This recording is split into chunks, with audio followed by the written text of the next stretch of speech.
The three daughters of the king of the east and the son of a king in Erin. There was once a king in Erin, and he had an only son. While this son was a little child, his mother died. After a time the king married and had a second son. The two boys grew up together, and as the elder was far handsomer and better than the younger, the queen became jealous, and was for banishing him out of her sight. The king's castle stood near the shore of Loch Earn, and 3 swans came every day to be in the water and swim in the lake.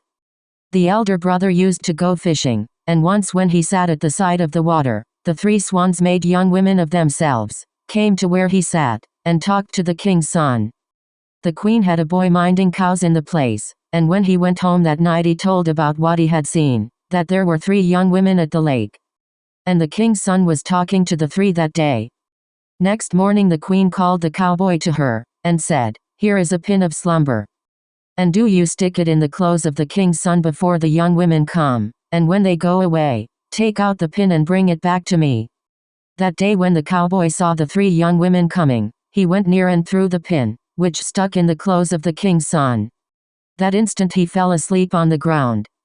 When the young women came, one of them took a towel, dipped it in the cold water of the lake, and rubbed his face, but she could not rouse him. When their time came to go, they were crying and lamenting because the young man was asleep. And one of the 3 put a gold pin in his bosom, so that when he woke up he would find it and keep her in mind. After they had gone a couple of hours, the cowboy came up, took out the sleeping pin, and hurried off. The king's son woke up without delay, and finding the gold pin in his bosom, he knew the young woman had come to see him. Next day he fished and waited again. When the cowboy saw the young women coming out of the lake, he stole tip a second time, and threw the pin, which stuck in his clothes, and that moment he was drowsy and fell asleep. When the young women came he was lying on the ground asleep. One of them rubbed him with a towel dipped in the water of the lake, but no matter what she did, he slept on, and when they had to go, she put a gold ring in his bosom. When the sisters were leaving the lake, and had put on their swan skins and become swans, they all flew around him and flapped their wings in his face to know could they rouse him. But there was no use in trying. After they had gone, the cowboy came and took out the sleeping pin. When the king's son was awake he put his hand in his bosom, found the keepsake, and knew that the sisters had come to him. When he went fishing the 3rd day, he called up the cowboy and said, "I fall asleep every day. I know something is done to me. Now do you tell me all. In time I'll reward you well. I know my stepmother sent something by you that takes my senses away." "I would tell," said the cowboy, "but I'm in dread my mistress might kill or banish me." "She will not, for I'll put you in the way she'll not harm you. You see my fishing bag here? Now throw the pin, which I know you have, towards me, and hit the bag." The cowboy did as he was told, and threw the pin into the fishing bag, where it remained without harm to anyone. The cowboy went back to his cattle, and the prince fished on as before. The 3 swans were out in the middle of the lake swimming around for themselves in the water, and the prince moved on, fishing, till he came to a bend in the shore. On one side of him a tongue of land ran out into the lake. The swans came to the shore, leaving the piece of land between themselves and the prince. Then they took off their swan skins, were young women, and bathed in the lake. After that they came out, put on the dress of young women, and went to where the king's son was fishing. He spoke to them, and asked where were they from, in what place were they born, and why were they swans. They said, "We are 3 sisters, daughters of the king of the east, and we have 2 brothers. Our mother died, and our father married again, and had 2 other daughters. And these 2 are not so good looking nor so well favored as we, and their mother was in dread they wouldn't get such fine husbands as we, so she enchanted us.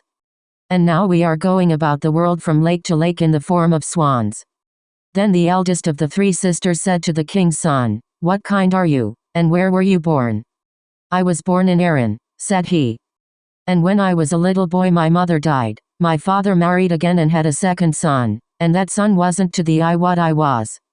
And my stepmother was for banishing me from my father's house because she thought her own son was not so good as I was, and I am fishing here every day by the lake to keep out of her sight." "Well," said the eldest sister, "I thought you were a king's son, and so I came to you in my own form to know could we go on in the world together." "I don't know yet what to do," said the king's son. "Well, be sure of your mind tomorrow, for that will be the last day for me here." When the cowboy was going home, the king's son gave him the sleeping pin for the stepmother. When he had driven in the cattle, the cowboy told the queen that the young man had fallen asleep as on the 2 other days. But there was an old witch in the place who was wandering about the lake that day. She saw everything, went to the queen, and told her how the 3 swans had made young women of themselves, and talked with her stepson. When the queen heard the old witch, she fell into a terrible rage at the cowboy for telling her a lie, and banished him out of her sight forever. Then she got another cowboy, and sent him off with the sleeping pin next day. When he came near the lake, the king's son tried to drive him off, but the cowboy threw the sleeping pin into his clothes, and he fell down near the edge of the water without sight or sense. The 3 sisters came, and found him sleeping. They rubbed him, and threw water on his face, but they could not wake him. And the 3 were lamenting sorely, for they had brought a swan's skin with them that day, so the king's son might make a swan of himself and fly away with them. For this was their last day at that place, but they could do nothing now, for he lay there dead asleep on the ground before them. The eldest sister pulled out her handkerchief, and the falling tears dropped on it. Then she took a knife, and cut one of the nipples from her breast. The second sister wrote on the handkerchief, "Keep this in mind till you get more account from us." They put it in his bosom and went away. As soon as the sisters had gone, the cowboy came, drew out the pin, and hurried away. The stepmother was always trying to banish the king's son, hoping that something might happen to him, and her own son be the heir. So now he went off and wandered away through Erin, always inquiring for the eldest sister, but never could find her. At the end of 7 years he came home, and was fishing at the side of Loch Earn again, when a swan flew up to him and said, "Your love is lying on her deathbed, unless you go to save her. She is bleeding from the breast, and you must go to her now. Go straight to the east." The king's son went straight to the east, and on the way there rose up storm and fog against him, but they did not stop him. He was going on always, and when he was 3 weeks' journey from his father's castle he stumbled one dark, misty day and fell over a ditch.